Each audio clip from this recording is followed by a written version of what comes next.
بسم الله الرحمن الرحيم. السلام عليكم ورحمة الله وبركاته. إيه الأخبار يا شباب؟ ربنا يبارك فيكم ويجعلكم جميعا في توفيق ونجاح. نبدأ بكلامنا خلينا الأول نتكلم عن إيه اللي إحنا هنتعلمه النهاردة. إحنا هنتعلم النهاردة إزاي بنفكر وإزاي بناخد القرارات، مين اللي متحمل المسؤولية عن حياتك، إزاي تتحكم في أفكارك ومشاعرك عشان تاخد القرارات الصحيحة، إزاي تكتسب عقلية النمو عشان تحقق المزيد، ازاي تدير وتزود طاقتك، وازاي ترتب اولوياتك عشان تحقق النجاح دلوقتي وفي المستقبل، وازاي تحط الاهداف اصلا، وازاي تضمن استمرارك في تحقيق الاهداف، وازاي تخطط انشطتك البيعيه عشان تحقق الاهداف. ممكن العنوان الاخير ده يكون هو الوحيد اللي خاص بالمبيعات، لكن كل اللي فوق ده لكل الناس، اي حد حتى لو كانت ربة منزل. كمان تخطيط الانشطه البيعيه هيفرق معاك هي عموما برضه، وان شاء الله هيبقى مفيد يعني لينا كلنا باذن الله. نبدا بالكلام عن الراجل ده، اسمه دانيال كانمان. دانيال كانمان كان قاعد هو واحد صاحبه اسمه ايمس تبرسكي، كانوا قاعدين في الستينات. يعني بداوا ابحاثهم في الستينات، اتقابلوا فعليا في السبعينات. يعني كانت في مراسلات ما بينهم في الستينات، بعد كده بداوا في السبعينات. بس انا بحب استخدم 76، ده هو مش بالتحديد كان 76، كان في تاريخ ما مش معروف هو كان بالظبط. بس هما كانوا قاعدين نقول في 76، وكانوا قاعدين بيشربوا قهوه على قهوه بلدي ده بجد. خلاص، وسالوا بعض سؤال: ايه تاثير الحدس او الانتويشن على قراراتنا؟ هل ده بيأثر على قراراتنا ولا لا؟ يعني ايه الحدس؟ اللي هو الاحساس الداخلي، انا حاسس كده ان فلان ده شكله كده محترم، فلان ده شكله كده متكبر، فلان ده فلانه دي شكلها كده هتطلع روحنا في الشركه، فلان ده كده يعني. الاحساس الداخلي، او طبعا البياعين بيعملوها طول الوقت، اللي هو ايه، العميل ده شكله هيشتري، العميل ده شكله مش هيشتري. الحاجات دي ده بيأثر على قراراتنا ولا لا؟ يلا مستني اسمع اجاباتكم. الاحساس الداخلي ده بيأثر على قراراتنا ولا لا؟ طبعا اللي حضر معايا التدريب برضه مسموح له يتكلم عادي. هم قعدوا من 76 ل 96 عشان يقولوا اذا كان بيأثر ولا ما بيأثرش، يعني قعدوا 20 سنه يشوفوا الموضوع ده. طيب، هو باختصار طبعا هو وهم قاعدين اول طبعا في افيه دايما بيتقال لي اللي هو كانوا قاعدين بيشربوا قهوه برضه يعني، كده يعني. تمام. ف... فهم فعلا وقالوا هو بيأثر. سنة 96 كانت أول ورقة بحثية ليهم أثبتوا فيه تأثير الانتويشن أو الحدس على القرارات البشرية. 99 ايمس تفريسكي توفي. 2002 دانيال كانمان كان أول عالم نفس ياخد جائزة نوبل في الاقتصاد. يعني دي أول مرة، أول حدث يحصل في التاريخ إن عالم نفس ياخد جائزة نوبل في الاقتصاد. فده كان دانيال كانمان. الراجل ده ليه ادوا له جائزة نوبل؟ قالوا لأن احنا أبحاثنا وأفكارنا كلها كانت بتقول إن الناس بتاخد القرار الشرائي والقرارات الاقتصادية بشكل واعي. الراجل ده قال لنا إن 95% من قراراتنا بتتم بشكل إيه؟ لا واعي، unconscious. كويس. طبعا دانيال كانمان وايمس تبريسكي، واحد صاحبهم ثالث اسمه ريتشارد تايلر او ريتشارد تايلر. الثلاثه دول هم مؤسسين علم اسمه الاقتصاد السلوكي، behavioral economics. تمام. ريتشارد تايلر خد جائزه نوبل 2017. احنا كده عرفنا ان احنا في عندنا عقلين جوه عقلنا: عقل واعي وعقل لا واعي. العقل الواعي هو 5% من القرارات، واللاواعي 95% من القرارات. الواعي عامل بالظبط، يعني العلاقه بين العقلين عامله زي التشبيه اللي قاله دانيال كانمان اللي هو البايلوت والاوتو بايلوت. عارفين يا جماعه الطياره مين بيسوقها؟ البايلوت، الطيار.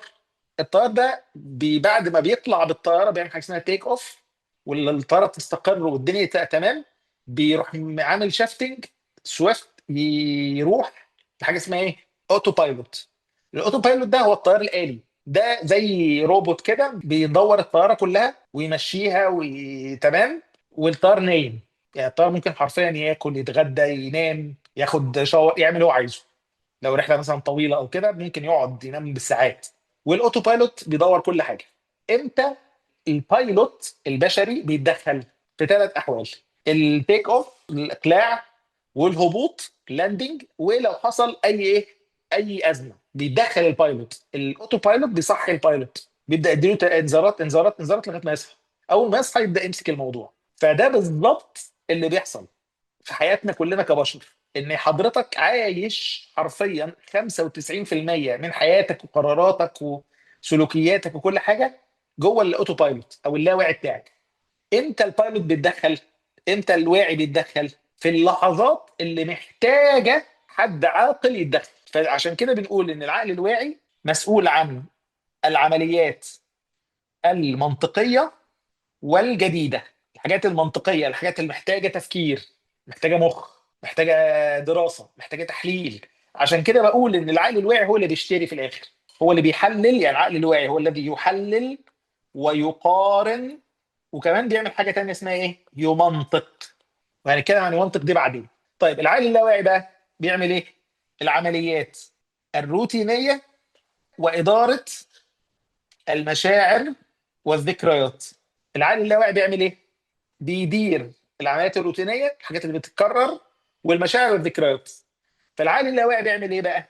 يستقبل ويؤطر، بيضيف من عنده، تمام، ويحب ويتذكر. ده العقل اللاواعي. تمام كده. طيب العقل الواعي ده بيعمل ايه؟ بيشتغل ويفصل، لانه بيبذل مجهود كبير، بطيء في التفكير، بيفكر في حاجه واحده بس، متحكم فيه، محكوم بالقواعد ومرن.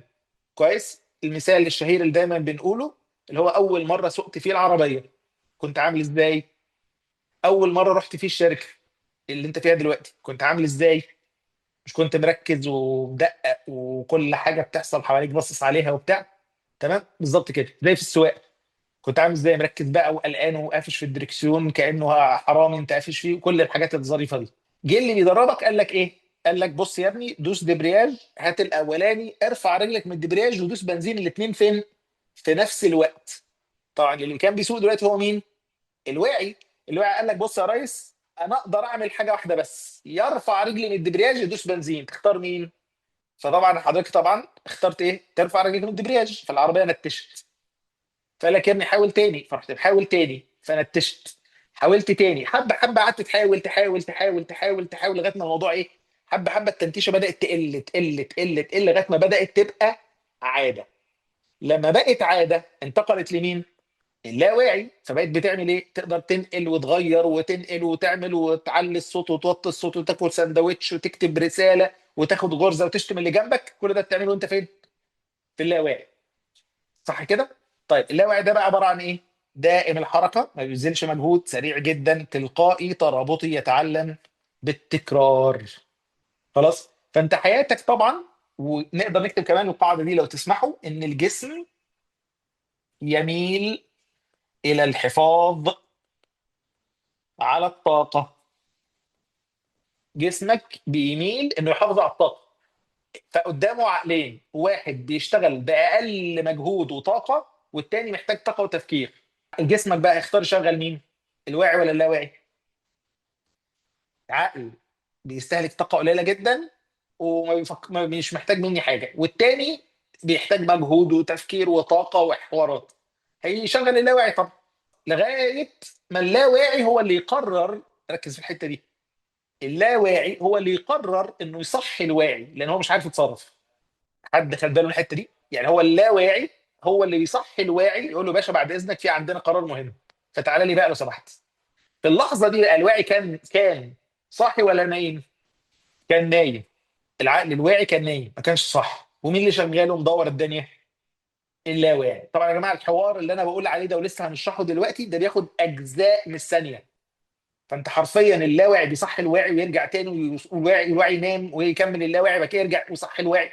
ده بيحصل في اجزاء من الثانيه، وهنعرف ده بيتم ازاي. خلاص. طبعا ده تشريح العقلين، الواعي واللاواعي. خلاص. زي ما احنا شايفين كده قدامنا، في حاجه اسمها سباينال كورد او الحبل الشوكي. ده اللي بينقل الاشارات من كل الجسم لغايه المخ، موجود في ظهر الانسان. الحبل الشوكي ده بينقل اشارات طالع نازل. اول عقل بيتعامل مع الاشارات هو مين؟ الاشارات دي يا جماعه جايه من مين بالمناسبه؟ من الحواس بتاعتك، الحواس الخمسه، السمع والبصر والادراك وكل الحاجات الظريفه. الادراك ده في المخ، دي غلطه مني. السمع والبصر والشم والتذوق والبالانس، التوازن والحراره كل الحاجات دي حواس. خلاص. في حواس اكتر من الحواس الخمسه. كل الحواس دي بتدي معلومات لمين؟ للعقل. طب انهي عقل من الاثنين؟ الواعي ولا اللاواعي؟ اول واحد هو اللاواعي، اللي هو الجزء الاحمر الجميل ده. هو الجزء المسؤول عن المخيخ، ده بيدير الوظائف الحيويه بتاع رد الفعل وبتاع التكرار. طيب الجزء الابيض ده هو اسمه ليمبيك سيستم او الجهاز الحوفي. ده مسؤول عن المشاعر والتذكر والتواصل مع الاخرين. الجزء الازرق الكبير الضخم ده هو العقل الواعي بتاعك. خلاص كده ده مسؤول عن الكلام والمنطق والابداع والتعلم. كويس تمام. النقطه اللي بنتكلم عنها باختصار برضه عشان تعرف الموضوع ماشي ازاي، العقل اللاواعي بيستقبل كل المعلومات، هل بيركز فيها كلها ولا بيركز في حاجات ويسيب حاجات؟ لا، انه بيركز في حاجات وبيسيب حاجات. طب بيركز في ايه وبيسيب ايه؟ بيركز في اللي يهمه، طب اللي ما يهموش بيرميه. فمشوا اتنين في باريس، الاتنين على دماغهم جهاز اسمه EEG. اي اي جي ده جهاز بيقيس نشاط المخ وبيقيس حركة العين. كويس. فالاتنين دول، واحد كان جعان والتاني لسه واكل. كويس. الجعان شاف ايه؟ شاف ماكدونالدز، شاف المطاعم وبقية الصورة فاضية. التاني اللي لسه واكل شاف الكافيهات، شاي، قهوة، تمام، وبقيه الصوره فاضيه. فعرفنا من هنا ان اللاواعي بيختار الحاجات اللي بتهمه. وده اللي بيفسر لحضرتك ليه مثلا لو انت بدات تشتغل في مجال العقارات، شغال بياع في العقارات مثلا، قبل ما تشتغل في مجال العقارات لما كنت بتشوف اعلان لشركات تطوير عقاري كنت بتحس بحاجه؟ لا. خلاص، مع ان مفيش اكتر من اعلانات شركات التطوير العقاري. يعني شركات التطوير العقاري اكتر حد بيعمل اوت دور في مصر، ما عدا في رمضان، بتوع الاكل بقى والاعلانات والبرامج والتلفزيون بيشتغل. لكن في بقيه السنه اكتر حد بيعمل اعلانات من شركات تطوير عقاري. حضرتك كنت بتشوف الاعلانات دي كلها ما كانش بيحصل لك حاجه. دلوقتي بتبص بقى وتدقق وتشوف والمشروع ده فين والبراند ده اسمه ايه ونظام السداد بتاعهم وكل التفاصيل. صح ولا انا غلطان؟ ليه؟ لانها دخلت جوه منطقه اهتمامك، زي بالظبط العربيه بالظبط كده. حضرتك لما بتشوف مثلا موديل معين انت بتحس ان مصر كلها اشترت الموديل ده. دلوقتي جوه، يعني جوه دماغي انا بشوفها كتير جدا، هي مش كتيره جدا ولا حاجه، هي حضرتك اللي دخلت جوه منطقه ايه؟ جوه منطقه اهتماماتك، فبقيت مركز معاها، مش اكتر من كده يعني. تمام. طيب، فاللاواعي بيوجه، ركز بقى في الحته دي، اللاواعي بيوجه تفكيرك ناحيه معلومه معينه. تمام كده، ادي اول حاجه. تاني حاجه، اللاواعي بعد ما بياخد المعلومه، يعني هو مش بيركز في كل المعلومات، بياخد اللي يهمه بس. بعد ما بياخد اللي يهمه بس بيحصل له ايه؟ بيبدا يضيف على المعلومه دي من اللي متسجل اصلا عنده. من ايه بقى؟ من خبرات، موروثات، معتقدات، ثقافة، عادات، مشاعر، إعلام، سياق. تعال نخش في التجربة دي بسرعة كده. المربع واحد أو المستطيل واحد، مستطيل اتنين، أنهي كلاود أو سحابة أغمق من التانية؟ السحابة في واحد ولا السحابة في اتنين؟ الاتنين واحد، بس الإطار اللي من بره، ركز بقى في الجملة الجاية دي، هو اللي ضحك على إيه؟ على عينك.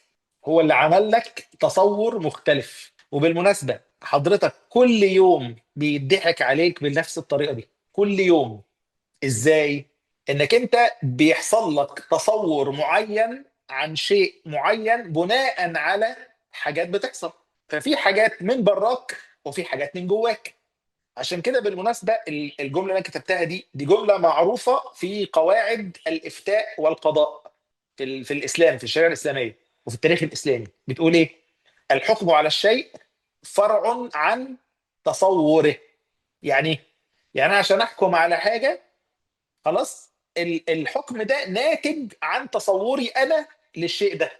فايه اللي بيخلي، هي مش قاعده فقهيه، هي قاعده افتاء، قواعد الفقهيه معروفه. الجمله دي معناها ايه يا جماعه؟ معناها ان انا دلوقتي علشان اعرف معلومه معينه او اتصور معلومه معينه حسب انا اعرف عنها ايه.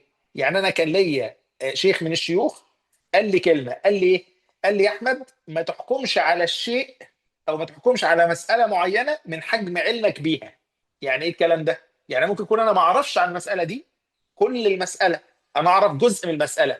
فلما بتجيلي السؤال او الفكره في الموضوع ده بفكر من حدود ايه؟ من حدود علمي انا، مش من حدود المساله نفسها. حد فاهم يا جماعه النقطه دي؟ لو انت فهمت الجمله دي حياتك هتتغير. لو فهمت الجمله دي حياتك هتتغير. ازاي؟ ان حضرتك جزء كبير من تصوراتك، جزء كبير من تصوراتك سببها حاجات اصلا جواك مش في الحاجه دي، زي خبراتك، موروثاتك، معتقداتك، العادات بتاعتك، المشاعر اللي انت فيها في الموقف ده، الاعلام اللي انت بتستقبله، السياق اللي حوالين النقطه دي او الموضوع ده.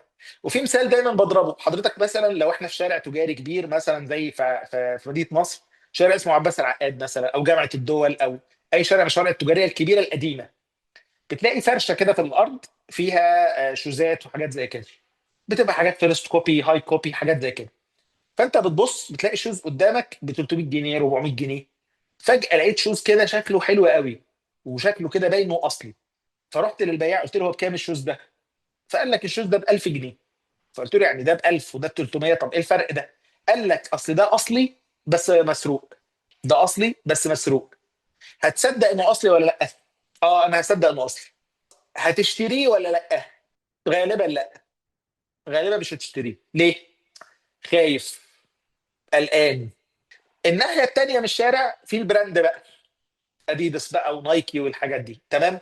دخلت البراند لقيت نفس الشوز هو جوه البراند، بس بقى محطوط على رف لوحده، وبياع شيك بيبيعه، وفي اضاءه، وفي مش عارف في حاجه في الباك جراوند مزيكا مش عارف ايه وبتاع وحركات، تمام. ولقيت ثمنه 6000 جنيه او 7000 جنيه. هو نفس الشوز. هتشتريه ولا لا؟ هتشتريه.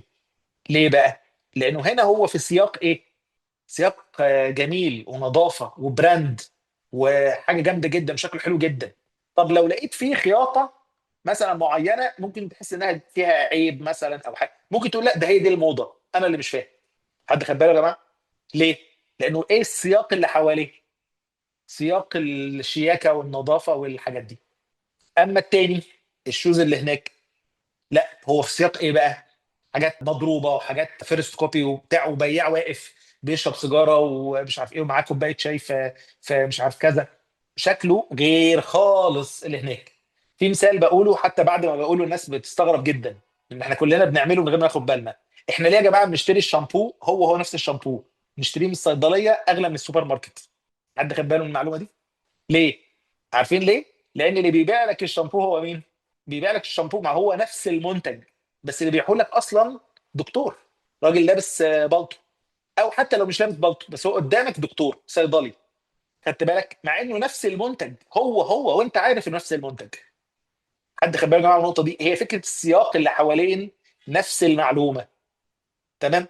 فالنقطه دي لو انت خدت بالك انك انت عندك حاجات، يعني مثلا في واحد زي مثلا الناس اللي احنا كلنا طبعا في حياتنا واسرنا وكده، هتلاقي في واحد حكيم، اول ما تحكي له قصه تلاقيه قال لك الحكم على طول بسرعه جدا.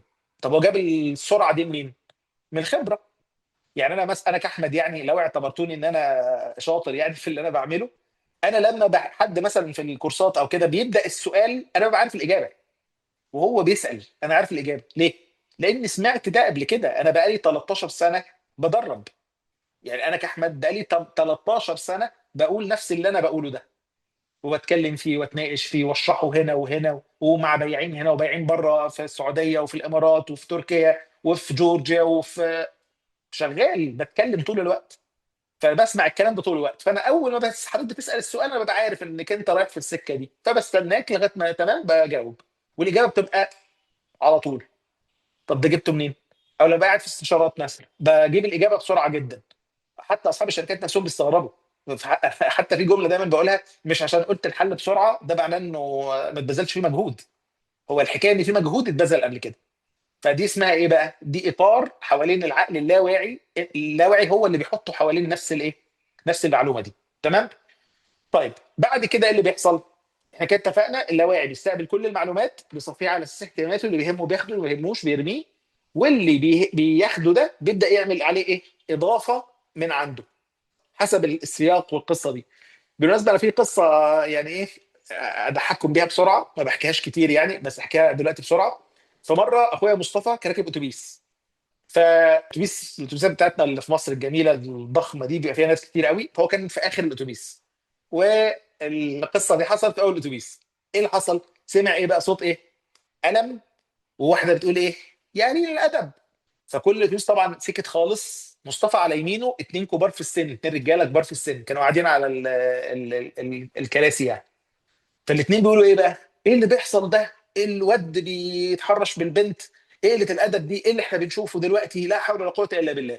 على ايده الشمال في اتنين ستات كبار في السن بيقولوا ايه؟ بيقولوا شفت يا اختي والبنت كذا، والولد اللي مش محترم، واللي بيحصل، واحنا بقينا في اخر الزمن، ولا اله الا الله، والجو ده. تمام. في وسط كل الافتراضات دي طلع صوت جنب صوت الالم اللي اتضرب ده، صوت راجل كبير في السن، وكل ده محدش شاف حاجه. بيقول ايه؟ انت اللي بتكلميه وهو مش معبرك، انت اللي مش محترمه، انت اللي مش مؤدبه، انزلي من الاتوبيس يا قليله الادب. فالصوت هدي تاني. بعدين مع مصطفى لقى على يمينه الاثنين كبار في السن. شفت البنات بتعمل ايه؟ لا حول ولا قوة الا بالله. شفت البنت والولد، الستات بقى، شفت الولد المحترم وهو مش راضي يكلمها وما بيعبرهاش. والله الواد ده جدع. لازم البنت دي تنزل من الاتوبيس. والاتوبيس فعلا وقف، وطردوا البنت من الاتوبيس باجماع كل الركاب اللي شافوا القصه واللي سمعوا. القصه دي كلها يا جماعه اتبنت فين؟ في اللاواعي، بسبب اختلاف المدخلات اللي دخلت في عقول الاثنين، او دخلت في عقول الناس. فهمتوا قصدي يا جماعه؟ فده الفرق اللي بيحصل جوه عقلك انت وقراراتك انت. فمثلا حضرتك في حاجه اسمها كونفirmation بايس، او الانحياز التاكيدي. اكتب معايا المصطلح ده: كونفirmation بايس. ده بيعمل ايه بقى؟ او الانحياز التاكيدي ده بيعمل ايه بالظبط؟ ان الانسان لما بيستقبل معلومه في اول استقباله بتاثر على قراره في الاخر. واتعملت تجربه لطيفه جدا. جابوا ناس، مجموعه من الناس، مثلا نقول 100 واحد، نفس المستويات العلميه والعمريه والحاجات دي كلها، مقسومين مجموعتين. اللي مجموعتين متطابقين مع بعض كافكار ومستوى تعليم ونسبه الولاد من البنات والحاجات دي كلها. وجابوا المجموعتين فرجوهم كلهم على فيلم واحد. الفيلم كان ايه؟ بنت قاعده في مكتبه بتقرا لوحدها، وفي هدوء تام، وبتلابسه نظاره وبتقرا كده ومركزه في القرايه، والدنيا هاديه خالص، وبتقرا وبتتعلم وفي وسط الكتب. وبعدين جابوا صوره تانية وهي بتتكلم في التليفون، قاعده بتتكلم بحماس وبتاع في وسط جنينه وبتتكلم ومش عارفين وبتاع، فيديو. بعد كده كمان شويه جابوا ايه؟ انها قاعده بتقلب في الكتب والمكتبه وترتب الكتب وترتب مش عارفين وبتاع. بعد كده جابوا لها فيديو رابع، انها قاعده بتعمل ايه؟ انها قاعده بتتكلم مع صاحباتها وبتتكلم بحماس وبتتناقش معاهم وحاجات زي كده. فصلوا المجموعتين. المجموعه الاولى سالوهم السؤال الاولاني كان ايه؟ ايه رايكم ان البنت دي تشتغل امينه مكتبه؟ فكل الناس قالوا اه طبعا تشتغل امينه مكتبه، ده بتحب القرايه، بتحب الكتب، بتحب هاديه كده في نفسها، هتركز، تحب انها تشتغل الشغل ده. المجموعه الثانيه كان اول سؤال كان ايه؟ ايه رايكم لو البنت دي اشتغلت بياعه عقارات مثلا؟ قالوا اه جدا. تشتغل بياعه عقارات، ايه المشكله؟ دي حاجه حلوه جدا، هي بتتكلم في التليفون وبتحب الناس وبتحب تتواصل معاهم وكده. السؤال الثاني للمجموعه الاولى كان ايه؟ قالوا لهم ايه رايكم تشتغل بياعه عقارات؟ قالوا لهم لا، ما تنفعش تشتغل بياعه عقارات. يعني تاني انا هعيد الحته دي عشان بس اركز فيها. المجموعه الاولى كان اول سؤال ايه؟ ايه رايكم تشتغل امينه مكتبه؟ قالوا جدا زي الفل.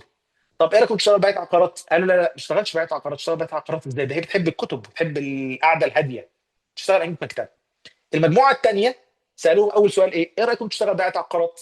قالوا لهم جدا، ده حماسيه وتحب الناس تحب. طب ايه رايكم تشتغل امينه مكتبه؟ لا لا، ما تشتغلش امينه مكتبه. ايه اللي خلى الاجابات بتاعت المجموعتين المتطابقين تقريبا ان هم ياخدوا الافكار دي؟ الانطباع الاول. هو ده. ان الكونفirmation بايس. الكونفirmation بايس ده بيخليك تحكم على بقيه القرارات بناء على التصور الاولاني اللي انت خدته. وطبعا هنا اشاره سريعه جدا لنقطه: حضرتك اول ما بتفتح عينك وتصحى في اليوم بتفتح عينك على ايه؟ لو حضرتك بتفتح عينك على التيك توك والانستجرام والسوشيال ميديا كلها على بعضها كده، صباح الفل. ايه بقى اللي بيحصل؟ اي حاجه بقى حضرتك خبطت فيها، في ريل بقى، في خبر، في اشاعه، في بتنجان، حضرتك غالب تقريبا لغايه نص اليوم قراراتك كلها متأطرة بالاطار بتاع الفيديو الاولاني اللي انت شفته. حد متخيل اللي انا قلته ده؟ غالب قراراتك تقريبا لغايه نص اليوم متأطرة، واخده فريم من الفيديو الاولاني اللي انت شفته اول اليوم. ايه رايك؟ دي كارثه يا جماعه. تخيل بقى لو انت اول اليوم بدات انك انت في روتين كده يومي، انك انت اول حاجه بتعملها بتذكر الله سبحانه وتعالى، زي ما النبي صلى الله عليه وسلم قال ان في 3 عقد بيعقدها الشيطان: الذكر والوضوء والصلاه. 3 عقد تتفك. اول حاجه ذكرت ربنا سبحانه وتعالى، ويا ريت بقى تذكر بالحمد، تبدا بالشكر، تعد كده نعم ربنا عليك. تعد نعم ربنا عليك اول ما تبدا يومك، تقول الحمد لله، الحمد لله على نعمته اللي اداها لنا، الحمد لله ان انا ده يوم جديد، الحمد لله على نعمته انا احسن بكتير من ملايين البشر، انا احسن من الحمد لله رب العالمين. وقعدت تشكر ربنا، هيحصل لك ايه اول ما تفتح عينك؟ بص بقى معايا نص اليوم انت في عامل ازاي، وادائك عامل ازاي، واطارك عامل ازاي لكل افكارك وقراراتك وتصوراتك. شايف الدنيا راحت فين؟ كل ده بسبب ايه؟ ان حضرتك فتحت قرار واحد الصبح، خدته ممكن ياثر على بقيه اليوم بتاعك. تمام؟ طبعا في ناس بتكمل لغايه تاني يوم بالمناسبه يعني. فالعقل اللاواعي بيعمل ايه؟ بيستقبل كل المعلومات، بيصفيها على اساس الاهتمامات، وبعد كده يبدا ايه؟ يعمل اطار حوالين المعلومه. طيب وبعد كده يبدا يوزن المعلومه. لو هي مهمه يبعتها للايه؟ للواعي. طب مش مهمه، ياخد قرار ويتصرف على طول. صح الواعي، خبط عليه: باشا، باشا. صحاه، صحي الواعي، اتفضل. ايه معاك ايه النهارده؟ انا معايا معلومات جديده مهمه. الواعي بقى هنا بيستقبل من اللاواعي المعلومه، ولا المعلومه بالاطار بتاع العقل اللاواعي؟ الواعي بيستقبل من اللاواعي المعلومه بالاطار بتاع اللاواعي. خدت بالك؟ فانت دلوقتي تعالى بقى نرجع تاني للكونفرميشن بايس. العقل الواعي هياخد قرار واعي بناء على الاطار الوحش اللي عمله اللاواعي، بسبب انه استقبل فيديو الصبح وحش. حد خد باله؟ يعني انا دلوقتي الواعي اهو، اللي بيفكر بمنطق وكل حاجه، بس جايه له المعلومه مضروبه باللاواعي، مضروبه بالانحاز التاكيدي، مضروبه بالكلام ده، مضروبه بالمشاعر السلبيه، مضروبه بان انا اتربيت وبقول لنفسي باستمرار عندي معتقد ان الناس الفاسدين هم اللي بيوصلوا، وان الناس الناجحين ما لهمش مكان، وان اللي بيطبل هو اللي بيوصل، وان الكوسه هي اللي بتشتغل. ده الاطار اللي عندي. فكل معلومه هاخدها، انا مثلا دلوقتي قاعد ولقيت زميلي جنبي باع، البائعين في بائعين بيعملوا كده، انا دلوقتي شغال وببيع مش عارف ابيع، لقيت زميلي اللي جنبي باع، انا بقى الاطار اللي جوه ذهني انا بيقول لي دايما ايه؟ ان الفاسدين هم اللي بيوصلوا، وان الفلوس مع التيوس، وان الفرص مش عارف مع مين، وان اللي بيطبل هو اللي بيوصل. ده الاطار اللي في ذهني. اول ما اشوف زميلي باع هقول ايه؟ ما هو عشان بيطبل على طول. ممكن بقى اخد قرار ان انا طب انا كمان بقى هطبل زيه عشان ابقى زيه. انا كده خدت قرار. خدته بالواعي ولا باللاواعي؟ خدته بالواعي يا جماعه، خدته بالواعي. هل المعلومه اللي انا حكمت عليها دي غلط ولا صح؟ لا، زميلي اللي جنبي ده حضرتك مجتهد واشتغل واتعلم وخد كورس ودرس وذاكر وطور من اسلوبه وهو بيبيع للعميل، فعرف يبيع احسن، فجاب العميل، فالعميل اقتنع فاشترى فباع وخد العموله. اهو ده الاطار الطبيعي. فهو الاستقبال الغلط من اللاواعي والاطار الغلط بتاع اللاواعي هو اللي خلى الواعي في الاخر ياخد القرار. عشان كده قلت لك كلمه ايه؟ ان الواعي بيمنطق القرارات، بيمنطقها، يعني بيقول لنفسه لا انا فعلا هو الناس فاسده صح. ليه؟ لان حضرتك بتستقبل اصلا معلومات ايه؟ لا واعي. فالعقل الواعي ممكن ياخد قرارات غلط، ايوه ممكن ياخد قرارات غلط بناء على ايه؟ بناء على المعلومه اللي استقبلها اصلا من مين؟ من اللاواعي. تمام كده؟ عشان كده عايزين نفكر مع بعض. ايه الفرق بين الانسان وغيره من الكائنات؟ النمله عندها عقل، والاسد عنده عقل، والغزاله عندها عقل. نكتب مع بعض الجمله دي: الانسان هو الكائن الوحيد القادر على التفكير في عمليه تفكيره. الانسان هو الكائن الوحيد اللي بيقدر يفكر، وهو بيفكر في ايه؟ ليه؟ لان عنده تو سيستمز، عنده واعي وعنده لا واعي. كل الكائنات التانية عندها ايه؟ لا واعي فقط. عشان كده بتعمل نفس اللي هي بتعمله من ساعة ما ربنا خلقها لغاية النهارده. يعني المثال اللي دايما بقوله: الأسد والغزالة كانوا موجودين على الأرض قبل الإنسان ولا بعد الإنسان؟ كانوا موجودين قبل الإنسان. يعني الإنسان هو آخر كائن ربنا سبحانه وتعالى خلقه على الأرض، بأدلة بقى أركيولوجية وأدلة تطورية على الناس بتوع التطوير التطور والكلام ده كله. وداروينيان والحاجات اللطيفه دي، تمام. وفي نفس الوقت الادله الشرعيه كمان، ربنا سبحانه وتعالى بيقول ايه؟ اني جاعل في الارض ايه؟ خليفه. واحد من تفاسير ان هو يخلف من قبله، ان هو اخر كائن اتوجد على الارض. الاسد بيصطاد الغزاله بقاله كام مليون سنه، بيصطاد بنفس الطريقه، انه بيجري ورا الغزاله فيحاول يمسكها فهي تقع فيروح مكمل عليها، والغزاله بتهرب بنفس الطريقه. هل في تطور واحد حصل في العمليه دي خلال ملايين السنين؟ تطور واحد. هل شفنا اسد مثلا بيحفر حفره فيها بورق الشجر عشان الغزاله تتزحلق فيها؟ لا، هو نفس اللي بيحصل طول العمر. الانسان بقى، تمام، جه يجري ورا الغزاله، ده طبعا ده حوار افتراضي يعني، يبقى جه ورا الغزاله برجليه فلقى ان الغزاله اسرع منه، فقال لك طب انا ليه اجري برجليا؟ طب ما انا ممكن احدف حاجه هي اللي تعور الغزاله بدل ما انا اقعد اجري. بص هو بيعمل ايه؟ بيفكر جوه التفكير، فماسك الطوبه، حلو الطوبه حلوه، طب انا اجيب حاجه بقى اخف من الطوبه عشان احدفها، هي تبقى اخف على ايدي فاقدر احدفها بس تطير اكتر. حلو ده. طب تعالى نفكر بقى في فرع الشجره، يبقى رمح كمان شويه. طب انا احدف بايدي ليه؟ ما انا اجيب وتر، في اوتار كده، في ممكن اعمل حاجات زي خيوط كده واوتار واشدها فاشد فهي. هو بيعمل ايه كده يا جماعه؟ بيفكر جوه التفكير بتاعه. سيبنا بقى من الاسد والغزاله والكلام ده، تعال ناخد مثال على حضرتك.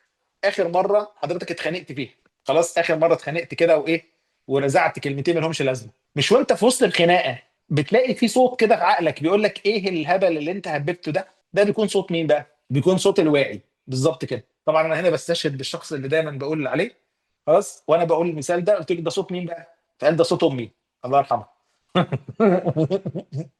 ان امه دايما كانت يعني هي اللي بتقول له انت ايه اللي انت بتعمله ده وكده يعني. خلاص طيب، فده الفكره باختصار. ففي تشبيه جميل قاله واحد اسمه دكتور جوناثان هايت، قال العلاقه بين العقلين عامله زي العلاقه بين الفيل واللي راكب الفيل. الفيل هو اللاواعي، واللي راكب الفيل هو مين؟ الواعي. في تشبيه يا جماعه ركزوا معايا فيه الله يخليكم عشان تعرفوا المصيبه اللي احنا بنعملها في نفسنا وفي حياتنا طول عمرنا للاسف الشديد. احنا كده اتفقنا يا جماعه مين الفيل؟ هو اللاواعي. مين اللي راكب الفيل؟ هو الواعي. وعايزكم يا جماعه تركزوا معايا في التشبيه ده لانه هيفرق جدا جدا جدا في حياتكم بعد كده. اللي راكب الفيل والفيل الاثنين ماشيين مع بعض، وقفوا في مفترق طرق، في طريق يمين في طريق شمال. فاللي راكب الفيل قال للفيل ايه؟ قال له بص يا عم الفيل، الطريق اليمين ده اخره في جنه مليانه اكل وشرب وضله والدنيا حلوه قوي هناك. انا مش شايفها بعيني بس انا سمعت عنها ومصدق اللي قال لي. انا عارف انك مش شايفها بس انا سمعت ومصدق اللي بيحكي. يلا بينا نروح هناك. الفيل بقى بيروح ولا عنده عقل هو كمان؟ عنده عقل هو كمان، فبيفكر. فشايف الجنه؟ شايف الجنه؟ لا. طيب الطريق للجنه حلوه ولا مكسره ومش واضحه؟ مكسره ومش واضحه. فبص تحت رجله لقى شجره موز قريبه وسهله. هيختار مين؟ شجره الموز، بالظبط كده. طيب اللي راكب الفيل قال له يا ابني شجره الموز مين؟ انا بقول لك جنه حلوه جدا هناك مليانه اكل وشرب وضله ودنيا حلوه. صحيح الطريق مش حلو بس تعالى نروح للجنه دي، ده حلو قوي. الفيل برضو احنا بقالنا 20 سنه 30 سنه 40 سنه 50 سنه مع بعض، فبيديله فرصه، بيبص كده برضو، هو مش شايف حاجه والطريق مش حلوه.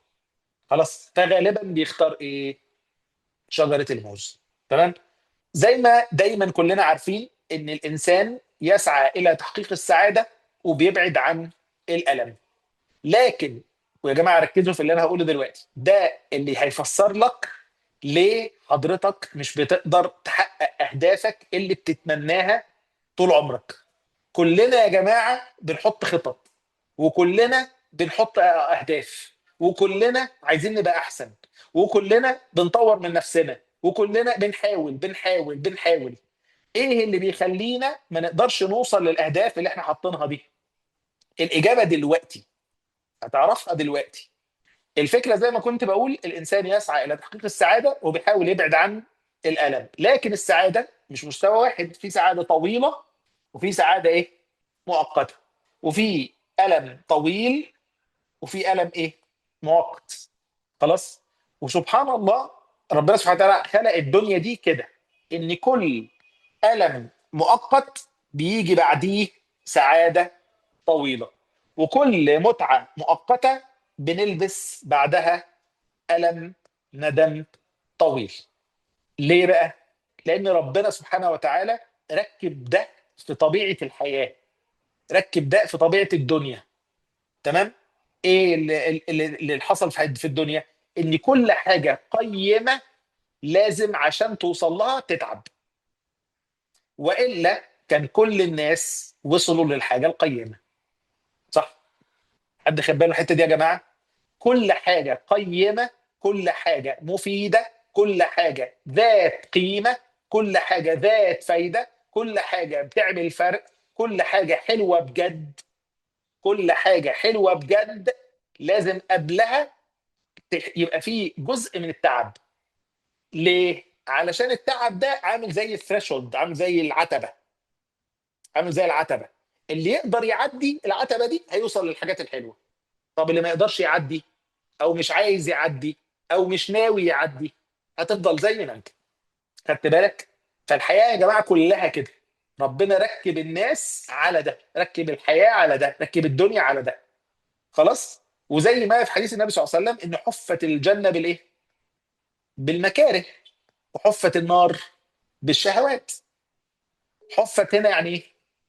انها احيطت، احيطت او حجبت، يعني في روايه تانيه حجبت، حجبت الجنه بالمكاره، وحجبت النار بالشهوات. حجبت يعني هي اللي قبلها على طول. فانت عشان توصل للجنه، تمام، لازم ايه؟ تاخد شويه مكاره، والا كان كل الناس دخلت الجنه، والا كان كل الناس طلعت بقى فوق في الجنه، لان الجنه نفسها فيها درجات.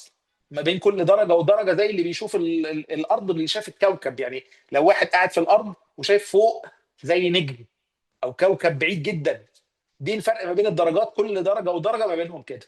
فزي ما كنا بنقول ان انا هشرح الاسهم تاني. كل متعه، كل الم مؤقت لا بيجي بعديه، او كل سعاده طويله لازم يكون قبلها الم مؤقت.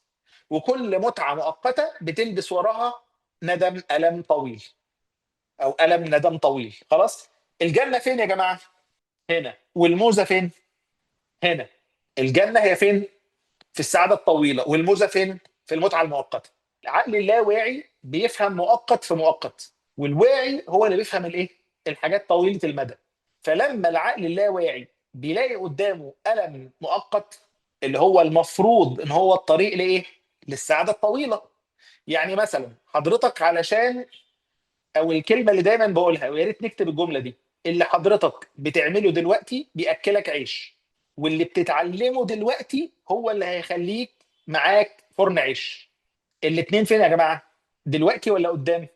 اللي بتتعلمه واللي بتعمله الاتنين دلوقتي ولا قدام؟ الاتنين دلوقتي. فانت عارف ان بينك وبين فرن العيش هو انك تتعلم دلوقتي مش تعمل دلوقتي. للاسف معظمنا بيعمل دلوقتي فبيفضل ياكل عيش. الشاطر بقى اللي يركز على انه ايه؟ يتعلم دلوقتي فيبقى معاه ايه؟ فرن العيش. فالنقطه باختصار ان اللاواعي لما يلاقيك، يعني انت دلوقتي عايز تبقى مثلا، انا عايز اترقى وابقى مدير، انا عايز ابقى ادائي احسن، انا عايز ابيع اكتر، انا عايز اتطور من نفسي. ده محتاج منك ايه؟ انك تفتح كتاب. حضرتك لو قريت، حضرتك عارف انك لو قريت نص ساعة كل يوم لمدة 6 ايام في الاسبوع، 12 شهر في السنة، انا كده اديتك الجمعة اجازة اهو، وست ايام نص ساعة بس. حضرتك هتقرا في اخر السنة 6 مراجع علمية او 6 كورسات علمية. حضرتك بعد ما تتعلم 6 كورسات او تقرا 6 كتب، اخبارك ايه؟ هتبقى زي ما انت قبل ما تعمل كده، ولا اكيد هتبقى مختلف؟ اكيد هتبقى مختلف. فانت السنه دي انا عايز ابقى بياع شاطر، تاخد ال6 كورسات دي. طب السنه الجايه عايز ابقى مدير شاطر، خد 6 كورسات. السنه اللي بعدها انا عايز ابقى اتعلم تسويق، اتعلم يعني ايه اداره تسويق، بقيت مدير تسويق شاطر. اتعلم في اللي بعدها، ممكن تبقى في اخر مثلا بعد 5 سنين مدير قطاع تجاري. كل ده انت مختلف عن كل الناس. طب انا عايز اعمل شركه، يلا بقى نتعلم انتربرينور شيب، رياده الاعمال واداره الاعمال والحاجات الجميله دي. كل ده، كل خطوه انت بتاخدها انت بتحقق حاجه مختلفه. للاسف الشديد اللاواعي لما بيلاقي الم مؤقت انه يقعد يقرا، ها يعني هو يا جماعه ان انا اقعد افتح كتاب واقرا، ده الم مؤقت ولا متعه مؤقته؟ انك تحضر كورس لاحمد خليفه. اكيد طبعا قلم مؤقت. انا بقول لك قلم مؤقت. خلاص ليه؟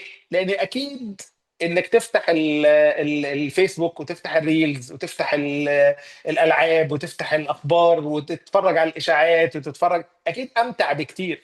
اكيد امتع بكتير حتى لو خدت نص ساعه بس من كورس لاحمد خليفه او دكتور ايهاب مسلم او دكتور رامي خضير، او نص ساعه بس. لا يا باشا، الحاجات دي الطف بكتير وامتع بكتير. فهي دي النقطه، انك انت العقل اللاواعي بيهرب للايه؟ للالم المؤقت ويروح للمتعه المؤقته. فنكتب مع بعض: لكي تصل إلى السعادة الطويلة، قاوم المتعة المؤقتة، وتحمل الألم المؤقت، عشان تقدر توصل ليه؟ للسعادة الطويلة.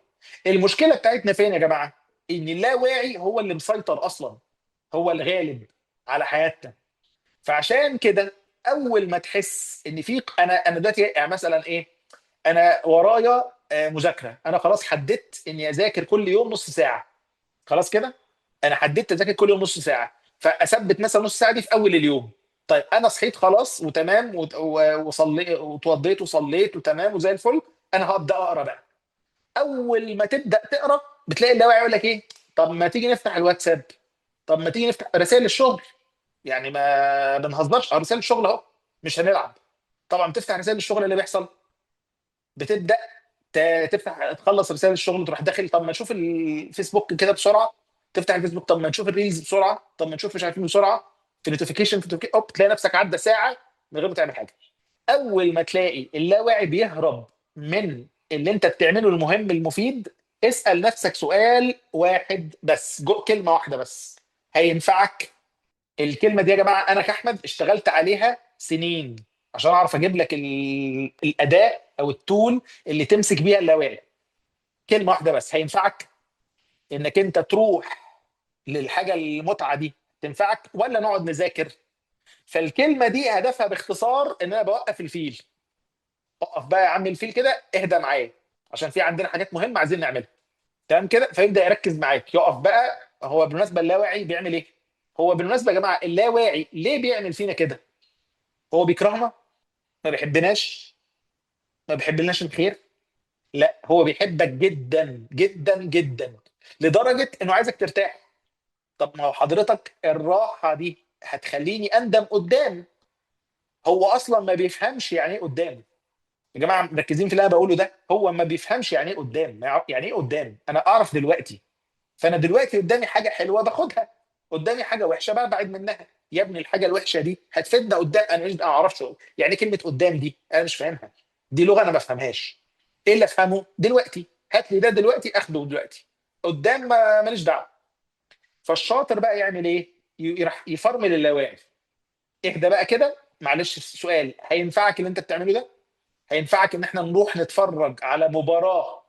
مع احترامي للي بيتابع الكوره، حضرتك هتقعد تتفرج ساعتين وتحجز مكان في قهوه، ولا تقعد في البيت وتجيب مش عارف ايه، تقعد تظبط المود ونقعد ساعتين نتفرج، ساعتين كاملين نتفرج على حاجه لا انا ولا انت هنستفيد منها؟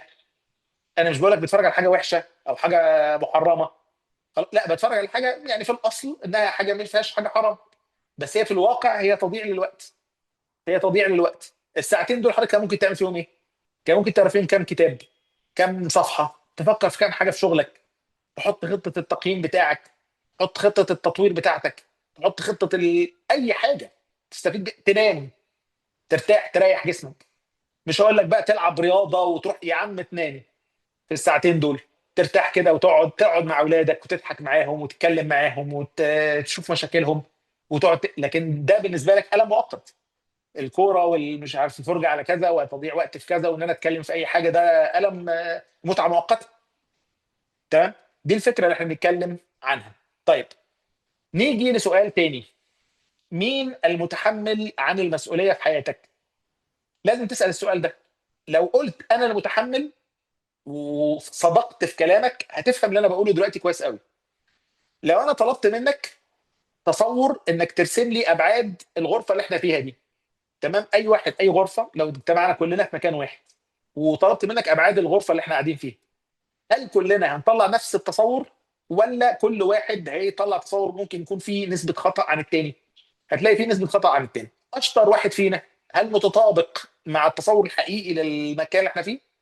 غالبا لا. خلاص.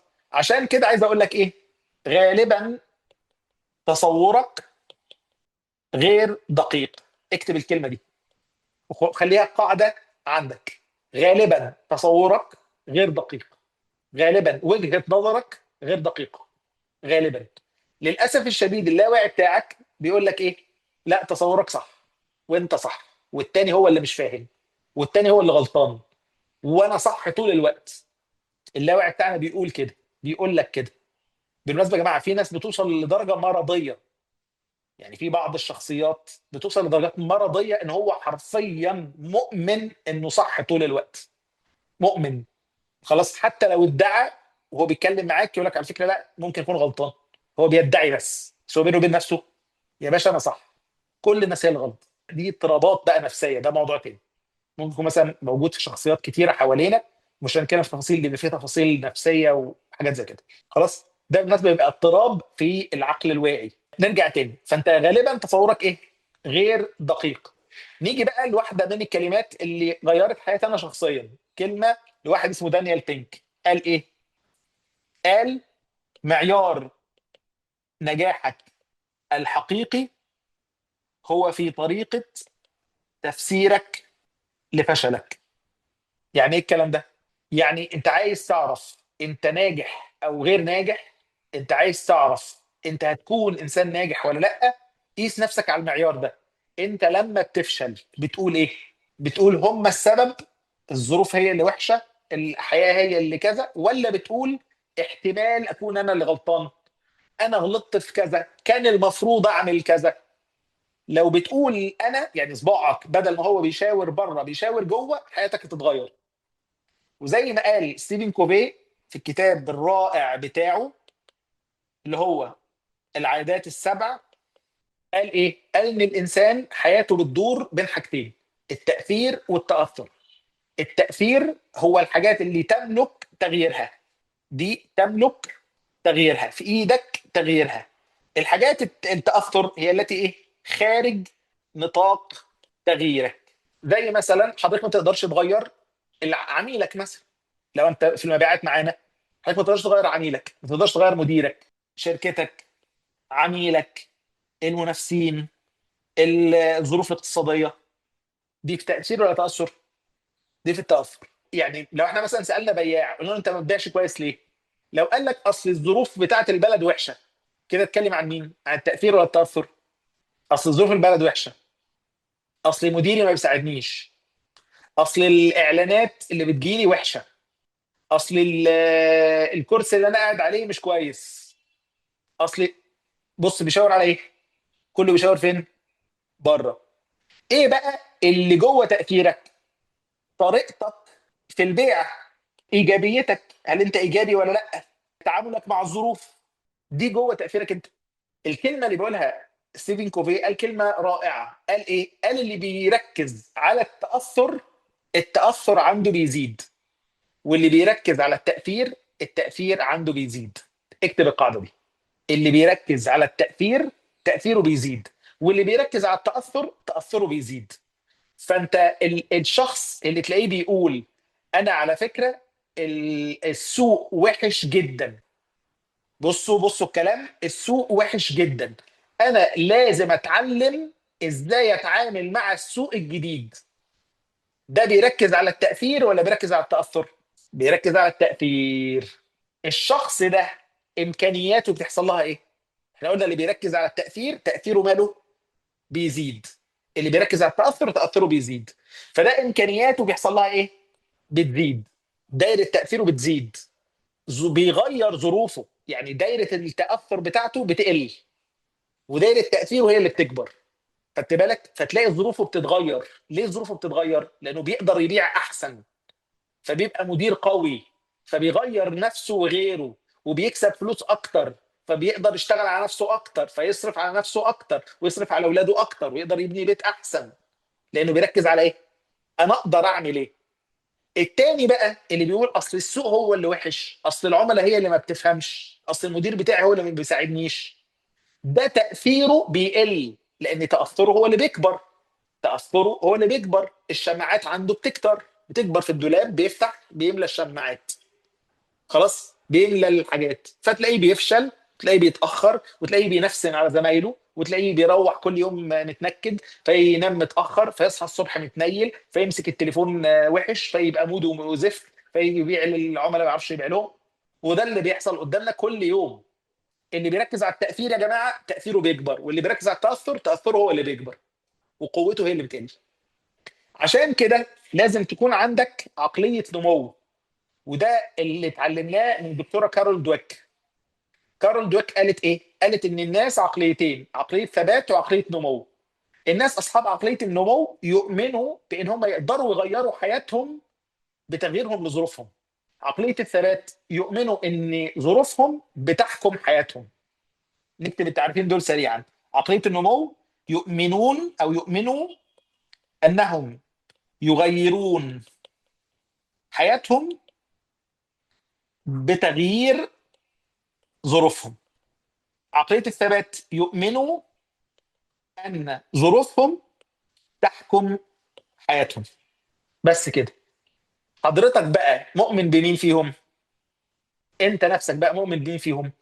والكلمه الحلوه اللي قالتها دكتوره كارول دوك، نقدر ننقل ما بين الاثنين. يعني صاحب عقليه الثبات مش هيفضل طول عمره كده، ممكن ابقى صاحب عقليه ايه؟ نمو. ازاي؟ اني اؤمن اصلا ان عقلي وقدراتي زي العضلات، هتمرنها هتشتغل هتكبر، مش هتمرنها وتسيبها هتنام وترتاح. فتمرنها ازاي؟ بالصعوبات اللي بتقابلها. الصعوبات سببها حاجتين، حاجات داخليه وحاجات خارجيه. اخطائك انت والظروف اللي حواليك، دول الوزن الاحمال اللي بتحملها على مخك. فانت عندك حاجتين بيسببوا الصعوبات، ايه هما؟ اخطائك اللي انت بتعملها والظروف اللي حواليك. كل ما تكون ايجابي في التعامل مع الكلام ده، كل ما تكون بتركز على منطقه الايه؟ التاثير بتاعتك اكتر من التاثر. فعشان توصل لتطور مستمر بعقليه النمو محتاج تعمل ثلاث حاجات. اول حاجه تتحمل المسؤوليه عن اخطائك، تعترف بيها، تعترف بجهلك، تعترف انك مش عارف، تعترف انك غلط، تعترف انك كان المفروض تعمل احسن من كده. تمام؟ فدي تركيزك على ايه؟ دايره تاثيرك، انا المفروض اعمل ايه؟ انا غلطان في ايه؟ انا المفروض اطور نفسي في ايه؟ تاني نقطه انك تكون ايجابي في التعامل مع الظروف. ما تقولش ما تقولش انا اصل الظروف هي كده وانا ماليش دعوه. لا، انا هكون ايجابي في التعامل معاها، انا هشتغل على نفسي عشان اعرف اتعامل معاها، هعرف اطور من نفسي عشان اعرف اتعامل معاها. كده انت ايه؟ دخلت في التاثر، كبرت دايره التاثير بتاعتك، خدت دايره التاثر. طب عايز تاثيرك يبقى اكبر من ظروفك كلها بكتير؟ ركز في الحته دي. يعني انت حياتك هنا كانت حياتك فين؟ حياتك كانت دي، وقدراتك وظروفك وكل حاجه كانت دي. عايز حياتك تبقى اكبر؟ عايز حياتك تبقى اكبر؟ اخرج بره منطقه الراحه. اخرج بره منطقه الراحه. اتعلم معلومات جديده، خش في مجالات جديده. مش لازم تروح مثلا انا خلاص هسيب، لو انا مثلا شغال سيلز انا هسيب السيلز واشتغل اي ديفلوبر. يا عم لا. انت جوه السيلز بتفكر تبقى مدير، ولا بتبقى مدير لما هم يفضلوا يزقوا فيك في الشركه يا ابني ويقعدوا يتحايلوا عليك؟ يا ابني الله يهديك، انا اعرف واحد قعدوا سنتين يتحايلوا عليه عشان يبقى مدير. ليه يا ابني؟ وبيبقى مدير بالعافيه، ولا هو اصلا مدير، ولا مطور من نفسه، ولا مستعد لحاجه، وبقى مدير وخلاص. يا ابني طور من نفسك. طب فكرت تبيع منتج تاني؟ يعني فكرت تشوف المنتجات التانية؟ طب فكرت تشوف الاسواق التانية اخبارها ايه؟ فكرت تتكلم مع الناس؟ فكرت تاخد كورس؟ فكرت تتعلم تسويق؟ فكرت تتعلم سلوك عميل؟ تقرا كتاب مثلا في فكره مثلا كونسيومر بيهيفير مثلا؟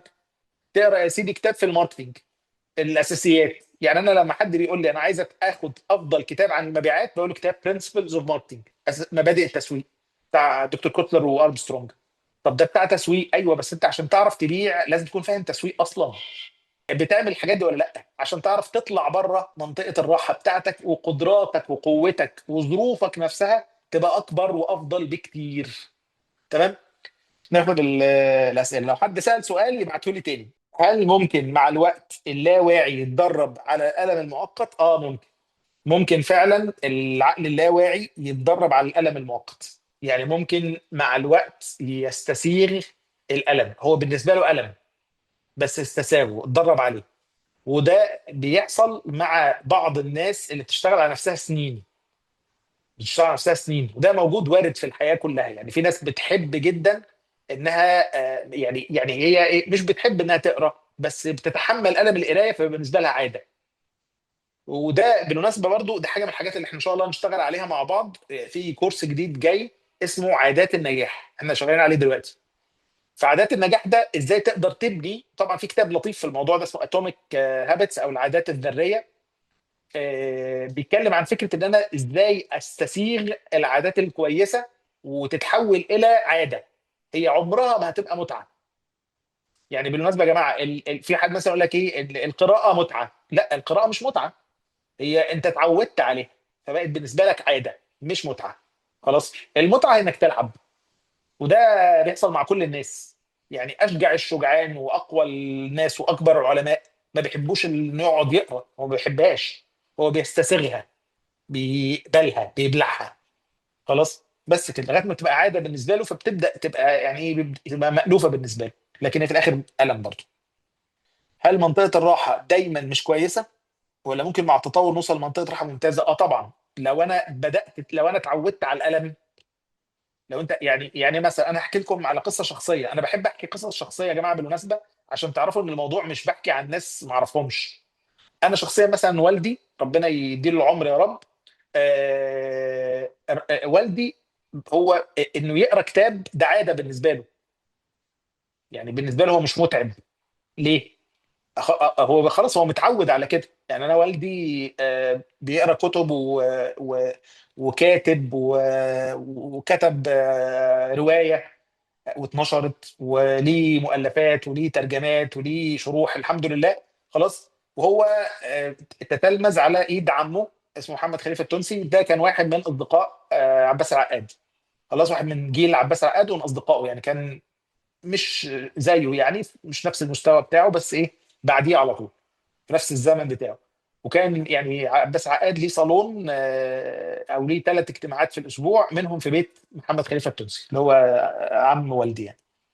فوالدي مثلا بالنسبه له الكتاب ده حاجه، يعني حاجه بالنسبه له الم مستساغ. مش متعه. الم مستساغ. فبقى عاده بالنسبه له. تمام. طيب. فده بقت منطقه راحه كويسه بالنسبه لي. طريقه التعامل مع الاعذار الذكيه دايما بيتم تشكيكه في اتجاهات مفيده لكن عدم استمرار. في بقى خدعه تانية، بس دي مش خدعه اللاواعي. يعني اقولها لك بصراحه بقى، دي مش خدعه اللاواعي، دي خدعه الشيطان. يعني الشيطان بيلعب بيك في الحته دي. يعمل ايه؟ حاجات كويسه بس مش مفيده. ودي هنتكلم عنها السيشن الجايه. حاجه اسمها التركيز على الاهم. في حاجات كويسه جدا بس مش مفيده. يعني مثلا ايه؟ تعالى وانت مثلا شغال، انت دلوقتي هنفتح كتاب وهنقعد نقرا ونذاكر عشان نطور من نفسنا. يقول لك ايه؟ تعالى نشوف في شبهه جديده، او في شبهه كده بيقولها بعض الملاحده عن مثلا القصص القرآنية جت منين. ايه ده الشيطان ممكن يخليني اتفرج على رد على شبهة في الايمان. اه ممكن. ليه بقى؟ لان حضرتك لما انت ممكن تشوف الشبهة دي وتشوف الحل بتاعها ده امتى؟ في وقت تاني عادي. بس هو انت دلوقتي مركز في شغلك. بالمناسبة الشيطان يحب انك انت تشتغل وتكسب ومعاك فلوس؟ لا. هو مش عايزك تكسب معاك فلوس. هو عايزك تفقر وتتنيل وتقعد تشتم وتتخانق وتبص على غيرك وتحسد وتحقد وتروح للحرام وتسرق وتشرب وتسكر وتضيعه. بالظبط كده. الشيطان يعدكم الفقر. يعدكم الفقر في العطاء ويعدكم الفقر حتى في العمل. خلاص. لكن حضرتك لما تشتغل وتجتهد ويبقى معاك فلوس وتشكر ربنا سبحانه وتعالى وتطلع الزكاة وتعمل وتطلع صدقات وتساعد غيرك، هتبقى مؤمن مفيد. تبقى مؤمن. المؤمن القوي خير واحب الى الله من المؤمن الضعيف. الشيطان مش عايزك تعمل كده، عايز يلهيك في اي حاجه. لو عايز اطور من مهارات البيع، إيه الكورسات او الكتب اللي حضرتك ترشحها؟ ممكن تحضر بقى، يعني ممكن تحضر مثلا الكورس بتاع الدكتور ايهاب مسلم، ممتاز جدا. تسويق 3 في 1، ما شاء الله يعني. اسال سؤال: هل الفرصه اشتغل في الريل استيت سيلز؟ ماشي، بعد ما احضر مع حضرتك كورس احتراف المبيعات العقاريه. اه، انا عندي 20 سنه وشغال في اتجاه المجال من زمان، ما شاء الله، حلو ده. تعالى يا ريس، والدك تاجر عقارات ما شاء الله، حلو جدا، تعالى احضر معانا كورس احتراف المبيعات العقاريه، وان شاء الله ربنا يكرمك يعني. لو حسيت ان في الشغل في تفاصيل صغيره بعملها مش بتعمل نتائج سريعه، بس بلاقي ناس كتير بتقول لي ان دي حاجات ملهاش لازمه، زي اني بكتب ورا المحاضر مثلا، انها مدرسه قديمه، ان انا بكتب ورا اللي بيعلمني. لا طبعا، ده العلم ما بيتحفظش غير كده. لا لا لا، ما تسمعش كلامهم. يعني واحد بيكتب ورا اللي بيتكلم. يا باشا احنا بنقول، مش احنا يا ياسر بنقول تكتب ورا العميل؟ احنا بنكتب ورا العميل، ما نكتبش ورا اللي بيعلمنا. لا طب. طيب، نكتفي بهذا القدر. اتمنى المحاضره تكون كويسه.